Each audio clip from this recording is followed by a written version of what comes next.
ದಿನಾಚರಣೆಯ ಅಂಗವಾಗಿ ನಾವು ಮಹಿಳೆಯರ ಬಾಯಿಯ ಆರೋಗ್ಯದ ಬಗ್ಗೆ ಇವತ್ತು ಮಾಹಿತಿ ನೀಡ್ತಾ ಇದ್ದೀವಿ. ಇದಕ್ಕಾಗಿ ನಮ್ಮ ಸ್ಟುಡಿಯೋದಲ್ಲಿ ಇದ್ದಾರೆ JSS ದಂತ ವೈದ್ಯಕೀಯ ಮಹಾವಿದ್ಯಾಲಯ ಮತ್ತು ಆಸ್ಪತ್ರೆಯ ವಸಡು ಶಾಸ್ತ್ರ ವಿಭಾಗದ ಮುಖ್ಯಸ್ಥರಾದ ಡಾಕ್ಟರ್ ಸುಮನ್ ಬಸವರಾಜು ಅವರು. ಡಾಕ್ಟರ್ ಸುಮನ್ ಬಸವರಾಜು ಅವರೇ, ಕಾರ್ಯಕ್ರಮಕ್ಕೆ ಸ್ವಾಗತ. ನಮಸ್ಕಾರ. ಡಾಕ್ಟರ್ ಸುಮನ್, ಹೇಳಿ, ಯಾವ್ಯಾವ ತರ ಬಾಯಿಯ ತೊಂದರೆಗಳು ಮಹಿಳೆಯರಲ್ಲಿ ಕಾಣಿಸ್ಕೊಳ್ಬಹುದು? ಮಹಿಳೆಯರ ಬದುಕಿನಲ್ಲಿ ಹಾರ್ಮೋನ್ಸ್ ಇದೆಯಲ್ಲ, ಅದು ಎಲ್ಲಾ ಹಂತದಲ್ಲೂ ಪ್ರಭಾವ ಬೀರುತ್ತೆ. ಅದೇ ತರ ಆ ಹಾರ್ಮೋನ್ಸ್ಗಳು ಬಾಯಿ ಆರೋಗ್ಯದ ಮೇಲೂ ಪ್ರಭಾವ ಬೀರುತ್ತೆ.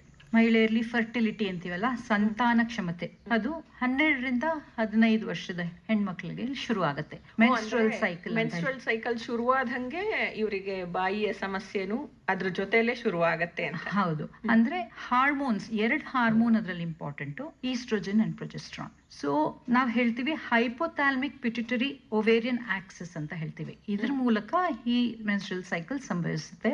ಇದ್ರ ಮೂಲಕ ಈ 2 ಇಂಪಾರ್ಟೆಂಟ್ ಈಸ್ಟ್ರೋಜನ್ ಅಂಡ್ ಪ್ರೊಜೆಸ್ಟ್ರಾನ್ಗಳು ಅವರ ಏರಿಳಿತದಿಂದ ಈ 28 ದಿನದ ಮೆನ್ಸ್ಟ್ರಲ್ ಸೈಕಲ್